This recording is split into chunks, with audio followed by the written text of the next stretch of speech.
और इसी बीच एक बड़ी खबर है। आगरा में पत्नी ने पति की हत्या करके लाश को घर के बाथरूम में ही दफन करा दिया। किसी को इस बात का पता ना चल सके इसके लिए बाथरूम में टाइल्स लगवा दी गई, प्लास्टर चढ़ा दिया गया। फिर 45 दिन तक पति के लापता होने का ये औरत नाटक करती रही। और शुक्रवार दोपहर करीब 12 बजे पुलिस वेरिफिकेशन के लिए पहुंची तो पत्नी घबरा गई।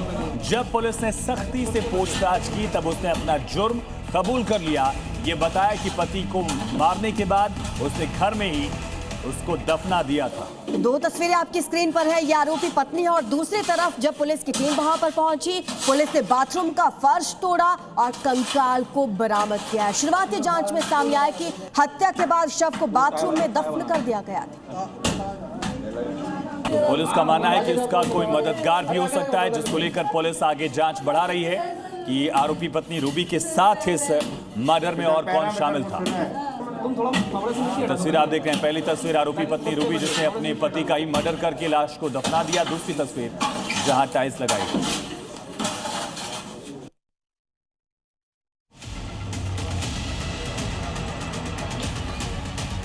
कत्ल के 45 दिन बाद बाथरूम से मिली पति की लाश। कातिल पत्नी ने बाथरूम में दफना दी लाश। मुस्कान से भी खतरनाक निकली रूबी। किसी ने सच ही कहा है, जुर्म छिपाए नहीं छिपता। गुनहगार कितना भी होशियार क्यों ना हो, गुनाह एक दिन खुल ही जाता है। आगरा के सिकंदरा में भी कुछ ऐसा ही हुआ, जहां घर के बाथरूम में लगी टाइल को जब तोड़ा गया तो पुलिस के होश फाख्ता हो गए। एक पत्नी ने अपनी ही पति की हत्या कर घर के बाथरूम में ही उसकी कब्र बना दी थी। बाथरूम में लाश दफन करने के बाद ठीक वैसा ही किया जैसा कि नीले ड्रम वाली मेरठ की मुस्कान ने। उसी पैटर्न पर आगरा की रूबी ने पति के मर्डर के बाद लाश को बाथरूम में दफना दिया और राजमिस्त्री को बुलाकर प्लास्टर करवा दिया। ये करीबन 1.5 महीने से गुमशुदा की उसमें था। इसकी गुमशुदा की रिपोर्ट लेकर रखी थी 1.5 महीने से। हाँ, मेरा खास छोटा भाई। उसके बाद क्या हुआ? उसके बाद यह है कि इसके वाइफ का मुझे थोड़ा सा डाउट हुआ, क्योंकि ये बार बार मैं किसी न किसी बात पर लेकर झूठ बोलती थी। जुर्म की यह खौफनाक वारदात आगरा के सिकंदरा के प्राक्षी चावर चौकी इलाके की है। हत्या सुरेंद्र शर्मा की हुई है, जो भरतपुर के रहने वाले थे और सिकंदरा की रेणुका धाम कॉलोनी में पत्नी रूबी और 2 बेटियों के साथ रहते थे। लेकिन हैरानी की बात तो यह है कि हत्या के 45 दिन तक रूबी परिवार और पुलिस को गुमराह करती रही। मैडम थी इनकी, उनके साथ में रहती थी, आपस में और दोनों में कलेशबाजी होती थी। बीच बचाव के लिए जाते थे तो ये साफ मना कर देते कि हमारे मियाँ बीवी का मामला है, हमारे बीच में आप ना बोलें, आप अपने अपने घर जाएं। तो इसलिए कॉलोनी वाला कोई भी बीच में जाता नहीं था। रोज़ कलेश आए दिन होता रहता था इनके यहाँ। अब वो आज के दिन पुलिस जब आई सूचना पर तो उसको हमें जब पता चला कि कोई वारदात हो गई है। रूबी अपने पति की लाश को ठिकाने लगाने के बाद सुरेंद्र शर्मा के भाई के पास पहुंची और पति के गायब होने की कहानी गढ़ दी। इतना ही नहीं, थाने में गुमशुदगी भी दर्ज कराई गई थी। शुक्रवार को पुलिस एक पुराने मामले में पूछताछ के लिए रूबी घर पहुंची तो उसका व्यवहार संदिग्ध लगा। सुरेंद्र के भाई ने भी पुलिस को इसकी सूचना दी थी। इसके बाद पुलिस ने घर की जांच कराई। पुलिस को बाथरूम के फर्श पर संदेह हुआ। इसके बाद बाथरूम की खुदाई कराई गई, जहां से सुरेंद्र का कंकाल मिला। पुलिस ने कंकाल को जांच के लिए भेज दिया है। साथ ही हत्या के कारणों की भी जांच की जा रही है। पत्नी का आरोप है कि पति शराब पीता था, जिसके कारण आए दिन उसका झगड़ा होता था। बहरहाल वजह कुछ भी हो, लेकिन रूबी ने अपने ही हाथों से अपना घर उजाड़ दिया और जिंदगी भर के लिए काल कोठरी को चुन लिया। ब्यूरो रिपोर्ट, जी मीडिया। और इसी मामले पर ज्यादा जानकारी हमारे सहयोगी अनुराग मिश्रा हमें देंगे। अनुराग, सवाल यही है कि क्या इसने अकेले इस वारदात को अंजाम दिया होगा, इतनी सफाई से शव को छुपा दिया, या कोई और भी शामिल हो सकता है? जी देखिए, अभी ताज़ा जो हालात है ये देखिए, फॉरेंसिक जो है अभी और कुछ ये मिट्टी मंगाई गई है और ये अगर मैं दिखाऊं तो ये जो है ये बाथरूम है जहां पर गाड़ा गया था। ये मैं महबूब से कहूँगा कि दिखाएं।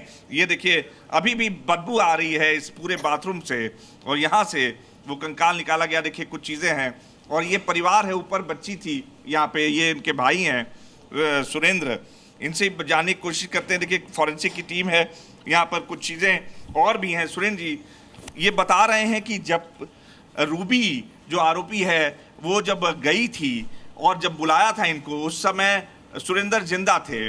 ये बच्ची है। बेटा, जब आपको आपकी मम्मी ने बुलाने के लिए भेजा था तो उस समय आपके पापा जिंदा थे?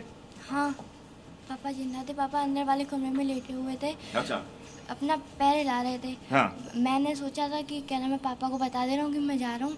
मैं अंदर गया, देखा तो पापा अपना पैर हिला रहे थे। फिर मैंने सोचा कि अब पापा सो ही रहे हैं, पापा को क्यों जगाऊँ, इसलिए फिर मैंने मई की मई ऐसे देख के वापस तब यहाँ पे चली गई। तो आपकी मम्मी ने आप लोगों को क्यों ले जाने को कहा? आप लोगों को जाने के लिए क्यों कहा? कोई झगड़ा हुआ था? नहीं, झगड़ा नहीं हुआ था। सुबह चाचा का फ़ोन आया था, उसके बाद से फिर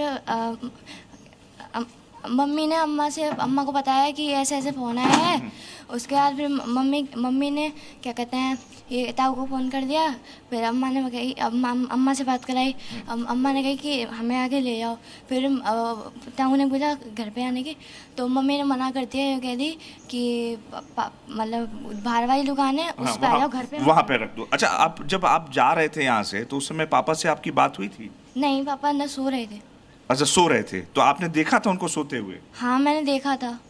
अच्छा, आपने देखा था। सुरेंद्र है हमारे साथ, इनके बड़े भाई हैं। सुरेंद्र के बड़े भाई हैं अनिल। यहाँ आ जाइए अनिल जी। ये अनिल जी, क्या हुआ था? ये जो 2 दिन बच्चियों को जो भेजा गया, रूबी ने कहा कि इनको ले जाओ, उसी दौरान ये घटना हुई? हाँ, 18 तारीख को जब वो अकेली रही थी यहाँ, 18 और 19, 2 दिन वो अकेली रही थी। अब यहाँ कोई था नहीं, अकेली थी वो। बच्चे मेरे साथ थे, माँ मेरे साथ थी। अब अकेले में उसने जो कराया वो 2 दिन में ही कराया। नहीं, लेकिन अनिल जी, ये जो गड्ढा खोदा गया है और जैसे आप बता रहे हैं कि आपके भाई थे, तो ऐसा लगता नहीं कि अकेले ये संभव है क्या? अब इस चीज़ की जानकारी तो ये पुलिस करेगी, क्योंकि मेरी नॉलेज में ये चीज़ नहीं है। तो पुलिस ने अभी तक ये सब ये फॉरेंसिक की अभी और मिट्टी भी मंगाई है? ये साफ मिट्टी मंगाई है। पहले जो थी वो गंदी मिट्टी ब्लड वाली मंगाई थी, अब लेकिन साफ वाली मंगाई है। आज जांच होगी, इनकी पोस्टमार्टम होगा। अच्छा, कंकाल वगैरह लेके गए? हाँ, सारा कर ले गए थे। अभी कुछ हिस्सा भी शरीर का दिख रहा है वहाँ पे? कुछ नहीं है, खाली सब लेके गए वहाँ पे। ये पूरा खोदा है। और कुछ भी और भी जांच किया पुलिस ने? कुछ नहीं, केवल अपना जो भी है, यानी घटनास्थल जो थी वहीं अपने उन्होंने जो भी कार्रवाई करी तो थी। ये बच्ची है और इसके अलावा इसकी छोटी बहन भी है? एक इसकी छोटी बहन है, 9 साल की है। 9 साल की। अच्छा, जो माता जी थी आपकी जो रहती थी, उन्होंने कुछ बताया कि कुछ झगड़ा होता था या? माँ को कुछ दिखता नहीं है। अच्छा, उनको दिखता नहीं है कुछ? उन्होंने ये कहा था कि रात को 10 या 12 बजे तक तो मैंने उसकी आवाज़ सुनी थी, 12 बजे के बाद मैंने उसकी आवाज़ नहीं सुनी। तो ऐसा हो सकता है कि जब ये लोग थे उसी दौरान उसकी हत्या कर दी गई हो आपके भाई की? भाई, हो सकता है कि ये लोग हों, अब ये सो गए हों, सोने के बाद में अगर उसने कोई चीज़ उसको दे दी हो, ऐसी जो बेहोशी की या खाने पीने में, तो हो सकता है शायद रात में ही ख़त्म हो गया और सुबह इन लोगों को भेजने के बाद फिर उसने अपना अंजाम दिया हो। अच्छा, तो मतलब उसी दौरान ये हो सकता है कि यहाँ पे उसको तैयारी के लिए 2 दिन ही चाहिए थे, 2 दिन के लिए उससे काफ़ी थे। अच्छा, तो बेटा लड़ाई झगड़ा भी हुआ था क्या कुछ मम्मी पापा के बीच में? नहीं, लड़ाई झगड़ा नहीं हुआ था। रात के समय आराम से पापा ने खाना खाया और मुझे अम्मा गेट के पास लेटी थी, उनके बगल में मैं था, मेरे बगल में पापा थे और उनके बगल में मेरी बहन छोटी थी।